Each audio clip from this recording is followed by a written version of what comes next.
Hello YouTube. Today I have something a little different to bring to you. The topic of why I challenge myself on Souls games. Questions surround the topic like, are you even enjoying this, and how do you stay calm? Why spend so long for an outcome when the games already have a decent challenge for most people? First, let me show you what inspired this video in my Twitter notifications after being tagged in a conversation. For the sake of privacy, I will not show the identities of anyone involved in this thread. Got absolutely destroyed by a boss in Elden Ring for 5 hours today. The SL1 run just quintupled in difficulty. Back at it tomorrow. Now the person in question that inspired this video. I don't know what SL1 means, but maybe you should just explore the rest of the game to level up a bit. Other people supporting the original statement. LOL means trying to finish a game at level 1, so without leveling up. Question mark. You can get better weapons and armor, find craftables, magic, ashes, etc. Level 1 doesn't mean you can't get geared up. Yeah, but why not level up though? I don't know how familiar you are with the Souls games, but the hardcore players do these types of challenges to test their skills and for bragging rights. There it is again, with the bragging rights excuse. There's no bragging rights in playing like an idiot on purpose. Just use the game mechanics optimally if you want to prove you're good or whatever. Don't outright reject them. I don't know what to tell you. You're overacting to people having their own fun. It doesn't affect you, so it shouldn't bother you. It bothers me because it's an obvious collective lie. The Souls community is already full of PvP-obsessed psychos. Now it turns out there's also misleading pranksters who try to convince people that making games even harder is actually fun. Again, it doesn't affect you at all.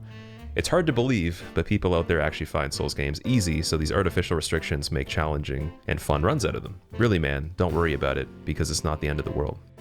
Drop the act. You're downright trying to gaslight me, when you're the one maintaining an obvious lie for whatever reason. What do you have to gain from that? From both your supposed challenge runs and your attempt at making me believe they're real? That's it. I'm done with you. Psycho. Of course, resorting to name-calling when someone calls you out. Don't try to teach me morals about accepting other people's tastes. You don't think I know that? But you're not going to make me believe people genuinely enjoy suffering. Or maybe it's just human nature, like eating ghost peppers for no reason. That's the only explanation. Just look up OG School's YouTube. You don't throw hours and hours into playing multiple FromSoft games without getting hit once, or else you have to restart them all if you hate doing it. No one is forcing them, lol. And to their argument, I think that's a great point. As you can see, quite a lot of tension seemed to be brewing over that individual's Soul Level 1 run. For anyone that doesn't know, that's where you don't level the character and you beat the game at level 1. Now, while I can't exactly compare my runs to eating ghost peppers, I think the final user in this thread put it nicely. No one's forcing me to do a 0 damage run, right? So why do such a thing? For me, it all started in the early days of playing video games. After owning the Game Boy Color for a while, I eventually stumbled upon Mega Man X. That game was my first challenging title. I would run out of the batteries and not have any more available for days before beating the Chill Penguin, arguably one of the easier bosses in the game. I remember rerunning this section leading up to him over and over. At the time, I was 7 years old. I didn't understand why the game was like that, but I was addicted to inching forward just to see what I unlock after the next stage. This is essentially where I started to lean towards challenge. A lot of you that grew up in the old school era of games probably remember how you had limited lives and couldn't continue your progress on titles like Super Mario on the NES. While it was before my time, I still remember my uncle raving about it, and other hard games like Contra as well. He also talked about Street Fighter. Let me tell you, I think it put a fighting game spell on me because for a period of time, all I wanted to do is play fighting games. I wasn't amazing at them, and while I only got to play against other kids at the movie theater arcade once in a while, getting my ass kicked was slowly becoming okay, and seeing little improvements over each battle taught me more so that the process of playing the game was more important than focusing on the outcome. Pushing buttons just the right way and mind gaming your opponent led me to fall in love with other titles in the genre later on, such as Soul Calibur.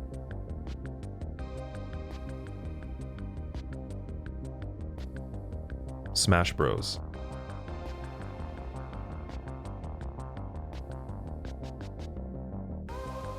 Marvel vs. Capcom, and so on. The fact there's still combos and button inputs too difficult to accomplish at the time kept my curiosity high and also begged the question of, how is this possible? Even though I knew it kinda was. Moving forward in time, I had played a lot of different games at this point and found myself, like many others, addicted to Call of Duty. For a long time, it was a competition between me and my high school friends. But eventually I wanted to compete at a higher level. I entered game battles and helped organize a team of people across North America to practice with and play tournament matches for a while. And while I wasn't the best player, I greatly cherished those times for pushing myself in a game I enjoyed. By the time I started my Twitch channel, all I had interest in was Dark Souls PvP. I had been into the Souls games for a while, and at this point it was kinda starting to click. The community for Dark Souls 2 PvP wasn't extremely deep in the technical sense, and the high-level player archetype was slowly forming behind the scenes. I was just making content and trying to improve practicing with one of my friends at the time. Eventually I met people like Scorebrand, Lyrical Assassin, Jimmy Page, and Apkoa. They would almost never lose to anyone other than players like themselves, putting the gameplay in a top-tier format. I wondered how it was possible to play so efficiently. After learning all I could from them and playing in some of their tournaments, I got decent enough to see the peak of Dark Souls 2 PvP. Which leads me to my original question. Why do challenge runs on Dark Souls and Souls-like games? Well, up to this point, I realized these values will most likely never leave me and deepen my appreciation for the titles that developers made for a wide range of people. Playing already challenging games and taking more casual ones to the next level was habit. When my audience recommended to try a level 1 character run through all of Dark Souls 2, I was interested. It was hard. It was really, really hard. But I fell in love with the how, and then the why followed naturally. At the end of the day, I appreciate games as works of art, the same way I like music. There's lots of genres, there's lots of ways to play it, but ultimately there's something for everyone who's willing to partake. If you enjoyed this discussion, leave a like. If you're new to the channel, consider subscribing, and lastly to everybody, please hit the notification bell for more videos like this.